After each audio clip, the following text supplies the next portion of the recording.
Good morning students. Hope so आप लोग सब इस पेंडेमिक सिचुएशन में सब अपने अपने घरों में ठीक होंगे।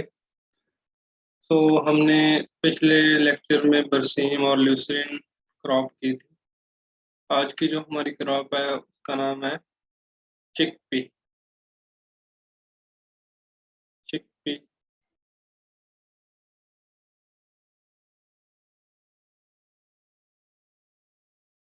ये आपकी पल्स क्रॉप है।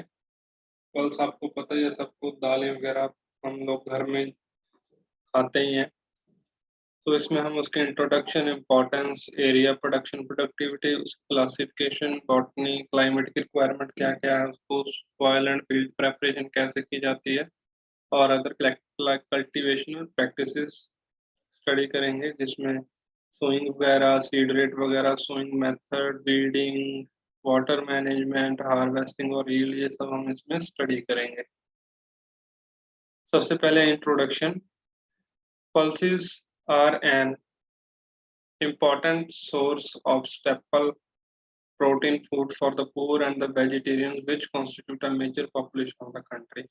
मीन्स जो पल्सेस होते हैं वो ज़्यादातर जो वेजिटेरियन लोग हैं वो अपने प्रोटीन फूड के लिए यूज़ करते हैं, या जो नॉन वेजिटेरियन खा नहीं पाते या अफोर्ड नहीं कर सकते, एज अ पुअर फूड भी बोल देते हैं इसको। So next, India outstanding contribute towards total global acres and production of pulses at 35% and 27% respectively. Total global एकड़ है वो 35% और प्रोडक्शन कितने पल्सेस की टोटल वो है 27%। India is the world's largest producer and consumer of pulses, accounting about 27% of the total production and about 30% of the total consumption in the world. India जो world में लार्जेस्ट प्रोड्यूसर है pulses का, जो कि 27% of total production करता है और 30% of the total consumption in the world.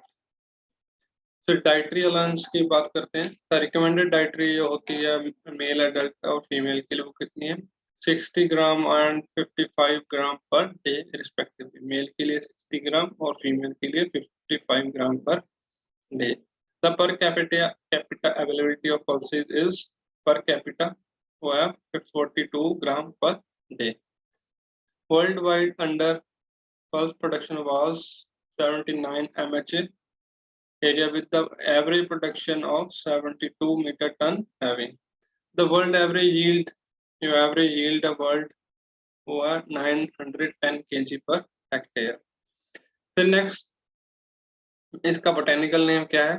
Botanical name के लिए मैं बार बार बोलता हूँ हर एक लेक्चर में अपने, कि जो क्रॉप आप स्टडी करते हो, अगर आप एग्जाम में किसी क्रॉप के बारे में लिख रहे हो तो उसका जो बोटेनिकल नेम लिखते हो वो किस में लिखोगे आप, प्रॉपर अंडरलाइन करके, और प्रॉपर उसके जो स्पेल होते हैं वो बिल्कुल एग्जैक्ट होने चाहिए, सही होने चाहिए। ऐसा नहीं है कि जेंडर के कुछ और लिख रहे हो, गलत लिख रहे हो, स्पीसीज कुछ और लिख रहे हो, ऐसा नहीं करना है। प्रॉपर जीनस और स्पीशीज का नाम एज इट इज और अंडरलाइन करके लिखना है। सो बोटेनिकल नेम इसका क्या है, सिसर एरिएटिनम। सिसर एरिएटिनम। और इसको क्या क्या बोलते हैं, चिकपी को बंगाल ग्राम भी कहते हैं, चना जो अक्सर हम घर में अपने बात करते हैं, चना की दाल बनी है, या एंड इसको और क्या बोलते हैं, ग्राम। और इसका जो ओरिजिन है वो क्या है, साउथ वेस्ट एशिया, अफगानिस्तान और पर्सिया। क्रोमोसोम नंबर इसका है 21 इज इक्वल टू 16। एंड जो फैमिली है इसकी लेग्यूमिनेसी या पिप्लिनेसी। लेग्यूमिनेसी बोल सकते हो, पेप्लियोनेशियस भी बोल सकते हो। फिर जो न्यूट्रिशन इतना इसमें कितना कितना होता है, जो प्रोटीन की वैल्यू होती है वो है 18 से 22%। कार्बोहाइड्रेट जो होता है 61 से 62%। एंड जो फैट होती है वो होती है 4.5%। और जो कैल्शियम, आयरन, फास्फोरस की जो मात्रा होती है वो कितनी होती है, कैल्शियम की 280 मिलीग्राम पर 100 ग्राम, आयरन की 12.3 mg पर 100 ग्राम, और जो फास्फोरस की है वो है 301 mg पर 100 ग्राम। Most important pulse crop of India, contributing about 30% of the total pulse acreage and about 40% of the total pulse production of the nation. Consumed as a dal, consume as a dal consume करते हो आप। और एक attractive dishes क्या क्या होती हैं, sweets बनते हैं इनसे, स्नैक्स बनते हैं, नमकीन आल्सो बनता है इसके फ्लोर से। इसको आप आटा बोलते हो, जिसको आप क्या बोलते हो, बेसन।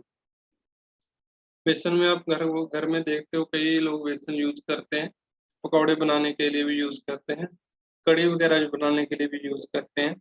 मतलब इसका जो फ्लोर था वो स्वीट्स में, बेसन की मिठाई भी सुनी होगी आपने, नमकीन भी, स्नैक्स भी सुने होंगे। तो जो सारे अट्रैक्टिव डिशेज भी इससे प्रिपेयर की जाती है। Straw of gram is an excellent fodder while both husk and bits of dal are valuable cattle feed। जो इसकी straw होती है, जैसे हम हार्वेस्ट करते हैं ना क्रॉप, उसके बाद जो स्ट्रॉ बचती है इसकी, वो भी एक फॉडर का काम करती है कैटल फीड की। फिर एरिया एंड प्रोडक्शन की बात करते हैं। World chickpea production reach 13.3 million tonne in 2013 and 14.2 million tonne in 2014। जो इसकी 2013 में प्रोडक्शन थी वो 13.3 मिलियन टन थी, और फिर 14 में बढ़कर कितनी होगी, 14.2 मिलियन टन। लेकिन जब आप एग्जाम में लिखोगे तो आप जो अपडेटेड डाटा होता है, जैसे अब 2021 चल रहा है, तो 2019 तक का डाटा आप इसमें लिखोगे। फिर 6 countries including India, Australia, Turkey, Myanmar, Pakistan, Ethiopia account for about 90% of the world chickpea production. ये 6 कंट्रीज हैं जो सबसे ज्यादा ये चिकपी में प्रोडक्शन करते हैं, 90%।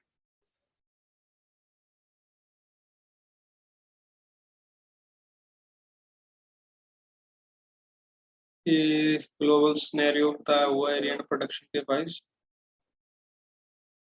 एरिया जैसे India 71%, Pakistan 77%, sorry, Iran 4%, Australia Austria 3%, Turkey 3% और others 12%।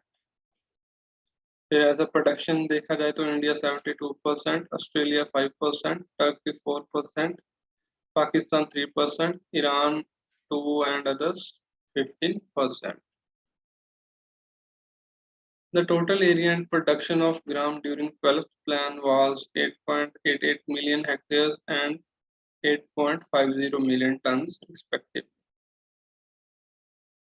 Madhya Pradesh ranked first contributing an area of, Madhya Pradesh है जो फर्स्ट रैंक पे आता है as a contribution of area के हिसाब से, लगा लो या प्रोडक्शन के हिसाब से।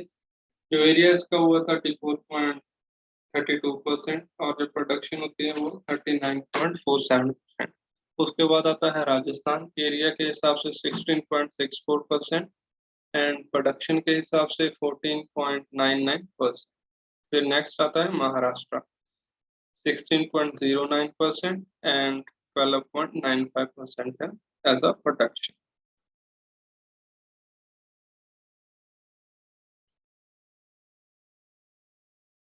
फिर क्लासिफिकेशन, देसी और brown gram. Colour of seed coat ranges from, जो सीड कोट का कलर होता है वो कौन सा होता है, yellow to dark brown. Good branching ability, seed size small होते हैं। Wide cultivated group in India 90% of total world. दो तरह से क्लासिफाई किया, एक तो इसको देसी और ब्राउन ग्राम से, और काबुली और व्हाइट ग्राम, जिसको हम सीसर काबुलियम भी बोलते हैं। जो देसी और ब्राउन ग्राम है वो आज हम स्टडी कर रहे हैं, सीसर एरेटिनम। और जो काबुली है उसका जो सीड कोट होता है वो बोल्ड और अट्रैक्टिव होता है। प्लांट्स और टॉलर देन देसी, जो उसके प्लांट्स होते हैं देसी ब्राउन ग्राम से टॉल होते हैं। उसमें जो ब्रांचिंग एबिलिटी होती है गुड होती है, जो काबुली में होती है वो पुअर ब्रांचिंग एबिलिटी होती है।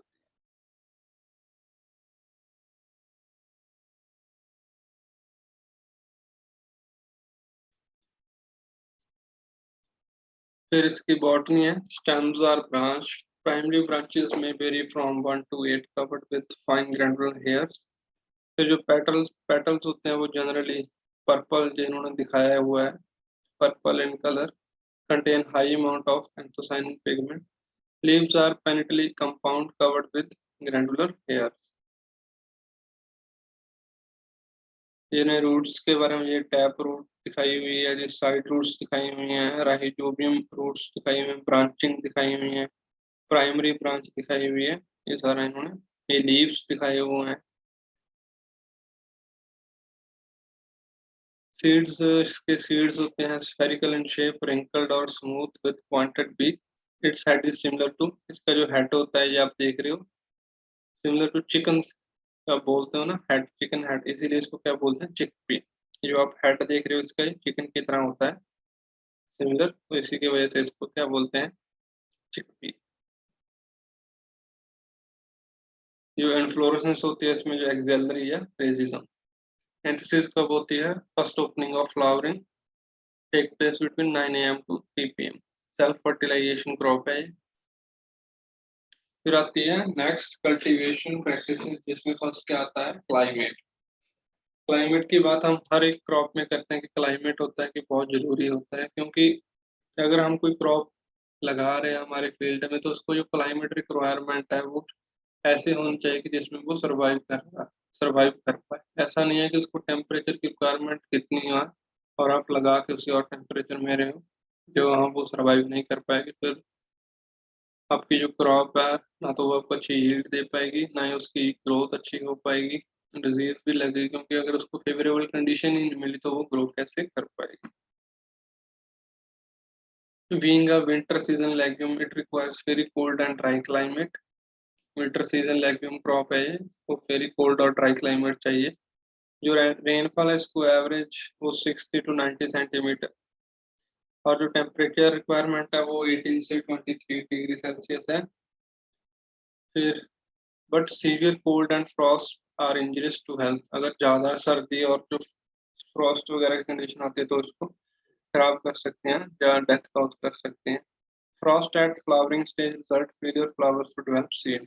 अगर फ्रॉस्ट फ्लावरिंग के स्टेज में आती है तो वो सीड जब डेवलप होता है फ्लावर में तो वो उसमें फेलियर हो जाता है, सीड जो डेवलप नहीं कर पाता। Excessive rain soon after sowing or at flowering and fruiting, hailstorm at ripening cause heavy loss। मगर अगर ज़्यादा रेनफॉल होती है सोइंग के टाइम पे हो, चाहे वो फ्लावरिंग के चाहे फ्रूटिंग के टाइम पे हो, जब पक जाती है राइप हो जाती है तो वो भी इसमें हैवी लॉस देखे जाती है। फिर जो नेक्स्ट है सॉइल एंड फील्ड प्रेपरेशन, इधर इन्होंने हॉरिजन्स के बारे में बताया गया है, OABCR। जो आपने सॉइल के सब्जेक्ट में पढ़ा होगा, सॉइल प्रोफाइल, सॉइल हॉरिजन, उसमें आपको सारा पढ़ाया गया होगा। ओ हॉरिजन है, horizon B, horizon C, R horizon. Wide range of soil with light sandy loam to moderate heavy in north to black bottom soil in center plateau। कौन सी soil की requirement चाहता रही है इसको, sandy loam to moderate heavy soil in north to black cotton soil in center plateau area। और sandy loam to clay loam soil, free from excessive salt, neutral in reaction with drainage facility are best for ground। Sandy loam to clay loam है जो जो salinity कम हो, excessive salt ना हो, जहाँ वहाँ पे ज़्यादा वो जो है बेस्ट रहती है ग्राम की स्विंग के लिए। और जो पीएच होना चाहिए वो नॉट बी मोर देन 8.5, 8.5 से ज़्यादा है जो पीएच नहीं होनी चाहिए। फिर chickpeas highly sensitive to soil aeration। A raw seedbed is required for chickpea। Very fine and compact seedbed is not good for chickpea। Require the loose and well aerated seedbed। Proper rowing करके उसको रो करके फिर उसमें जो सीडबेड बनाना है, compact नहीं होना चाहिए, इकट्ठा सुखड़ा हुआ नहीं होना चाहिए उसका जो सीडबेड है, और लूज, मतलब प्रॉपर लूज एंड वेल इरिएटेड होना चाहिए जिसका सीडबेड है, प्रॉपर उसकी जर्मिनेशन और सोने के। फिर वैरायटीज है, फर्स्ट वैरायटीज है इसकी अवरोधी, इसको कितना टाइम लगता है, 150 to 155 डेज। और ये जो वैरायटी है ये किससे रेजिस्टेंस करती है, विल्ट डिजीज से, और इसकी जो यील्ड होती है 25 to 30 क्विंटल्स पर हेक्टेयर। फिर नेक्स्ट वैरायटी आती है गौरव, इसको कितना टाइम लगता है मैच्योर होने के लिए, 140 to 145 डेज। और ये किस डिजीज से रेजिस्टेंस होती है, moderately resistant to rust and blight disease. और इसकी जो यील्ड होती है वो होती है 25 to 30 क्विंटल्स पर हेक्टेयर। फिर थर्ड जो वैरायटी है वो है JG315। इसकी जो ड्यूरेशन है वो कितनी होती है, 145 to 150 डेज। कहाँ लगाई जाती है, ग्रोइंग इन रेनफेड कंडीशन। और जो डिजीज से रेजिस्टेंस होते हैं वो कौन सी डिजीज है, wilt, resistant to wilt disease. और इसकी यील्ड होती है वो कितनी होती है, 25 से 30 क्विंटल्स पर हेक्टेयर। फिर आती है अनेगिरी 1। इसको कितने दिन लगते हैं, 100 days. Developed from selection in Karnataka. कहाँ से डेवलप की गई है, सिलेक्शन की गई थी कर्नाटका में।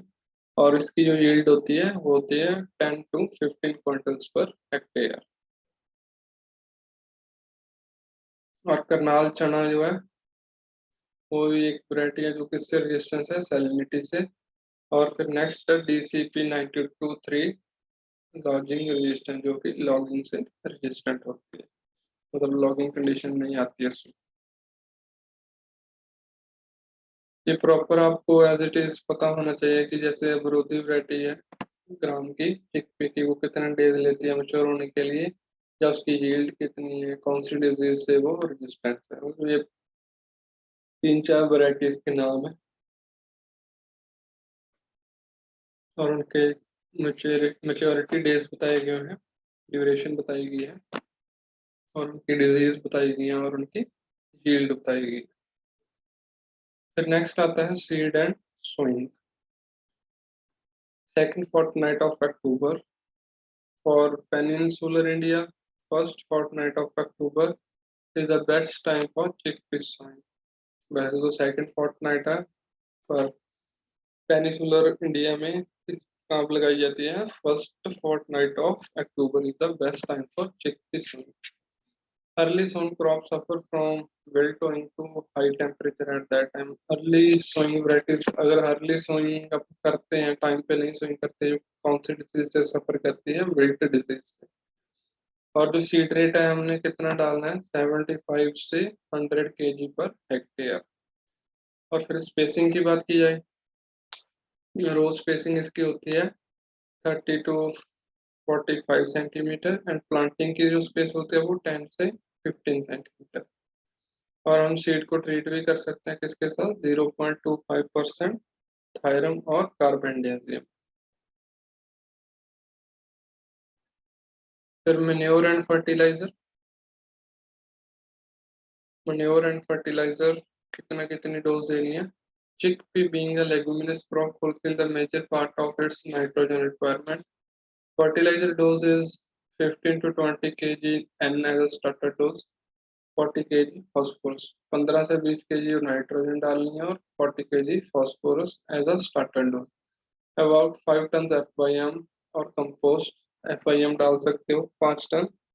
Fertiliser are drilled in furrow at the depth of 7 to 10 centimetre. जो फर्टिलाइजर है वो आप फरो में ड्रिल कर सकते हो 7 से 10 सेंटीमीटर की डेप्थ पे। कॉमन फीड्स बताए हुए हैं इन्होंने,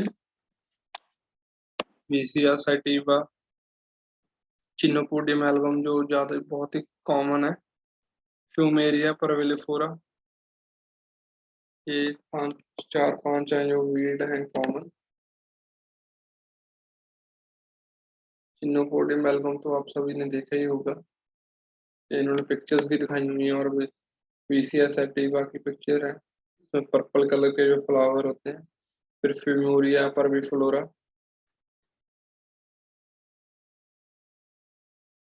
फिर नीचे जो दुए दिए हुए हैं, मेलिलोटस एल्बा दिया हुआ है। फिर यूरोफोरबिया यानी कुलाटा, लाइथेरस एपाका।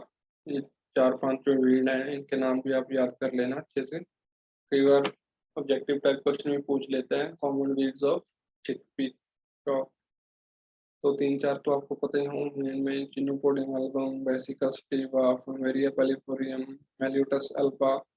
ये आप एज इट इज नाम याद कर लेंगे।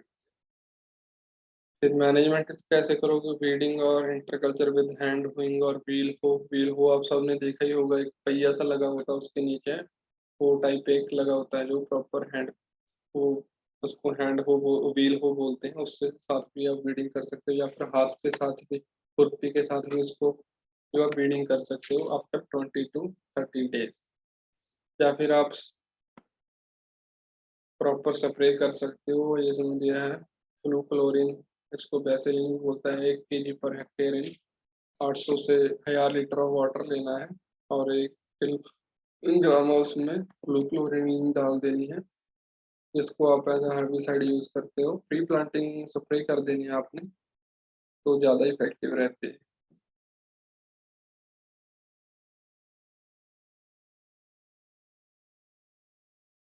फिर वाटर मैनेजमेंट है। Chickpea is the mostly sown as rainfed crop. Pre sowing irrigation ensure proper germination and smooth growth. Irrigation required at pre-flowering stage and at pod development stage. वैसे तो mostly sowing होती है इसकी, वो rainfed areas में होती है। Pre sowing irrigation अगर हम देते हैं सोइंग करने से पहले, तो वो प्रॉपर जर्मिनेशन और स्मूथ ग्रोथ के लिए इफेक्टिव रहती है। और जो इसको इरिगेशन रिक्वायर्ड रहते हैं वो कौन कौन से स्टेज पे रहती हैं? एक तो प्री फ्लावरिंग स्टेज, फ्लावरिंग आने से पहले, और दूसरी जब पॉड डेवलप होते हैं उस टाइम, एक इरिगेशन पॉड डेवलपमेंट स्टेज। फिर नेक्स्ट है पेस्ट एंड डिजीज मैनेजमेंट। कौन कौन से पेस्ट और डिजीज आते हैं और कैसी मैनेजमेंट की जाती है, ये तो ये बताएंगे उन्होंने। रस्ट, चिकपी विलेट और एस्क्वेटा ब्लाइट, इसको आप कैसे मैनेज कर सकते हो? सीड ट्रीटमेंट कर सकते हो विद थायरम। वो आपने सीड ट्रीटमेंट में, जब हम सीड की सोइंग पढ़ रहे थे उसमें भी मैंने आपको बताया था कि थायरम के साथ आप सीड को ट्रीट कर सकते हो एट द रेट 2.5 ग्राम पर किलोग्राम ऑफ सीड। या फिर आप मोनो मनकोजेब के साथ जो स्प्रे कर सकते हो 0.2% लेके उसको। फिर कट बॉम और ग्राम पॉड बोरर इंसेक्ट, इसको आप कैसे कंट्रोल कर सकते हो? स्प्रे मोनोक्रोटोफॉस की स्प्रे कर सकते हो। जब ये ज़्यादातर तब आते हैं जब पॉड डेवलपमेंट स्टेज होती है, तो उसको ये नुकसान पहुंचा सकते हैं, तो आप मोनोक्रोटोफॉस की जो है स्प्रे कर सकते हैं। फिर नेक्स्ट आता है हार्वेस्टिंग एंड थ्रेशिंग।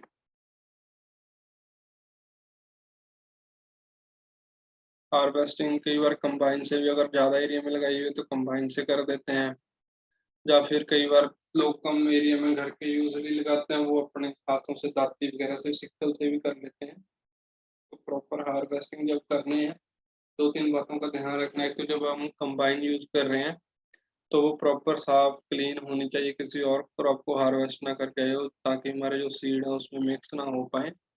और जब हम थ्रेशिंग फ्लोर होता है वहाँ पे भी हमने प्रॉपर उसको क्लीन करके रखना है, ताकि कहीं किसी और बीड सीड या कोई और क्रॉप का कई बार सीड पड़ा होता है वो ना इसमें मिक्स हो। फिर आती है यील्ड।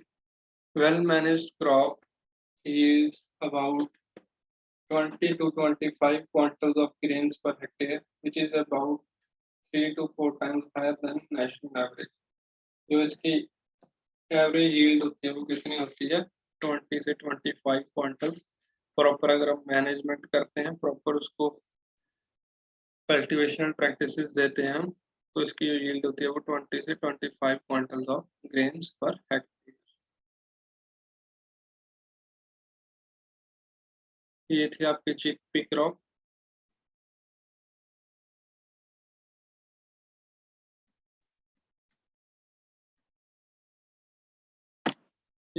इनके बारे में हर एक क्रॉप में मैं आपको बोलता हूँ कि जो बोटेनिकल नेम वगैरह होते हैं ना आपके, या क्रोमोसोम नंबर हो गया, रीजन हो गया, फैमिली हो गया, वो एज इट इज आपको प्रॉपरली याद होने चाहिए।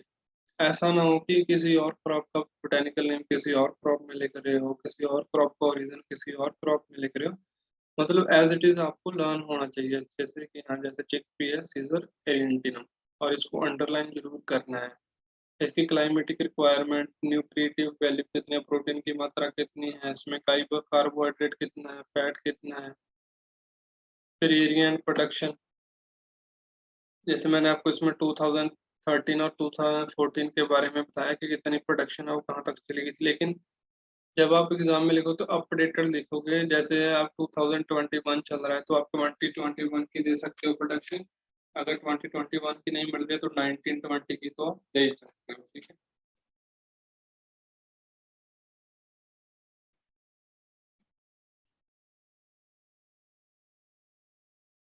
फिर उसके बाद क्लाइमेटिक कंडीशंस, ये बहुत इंपॉर्टेंट है, कितना उसको टेम्परेचर चाहिए।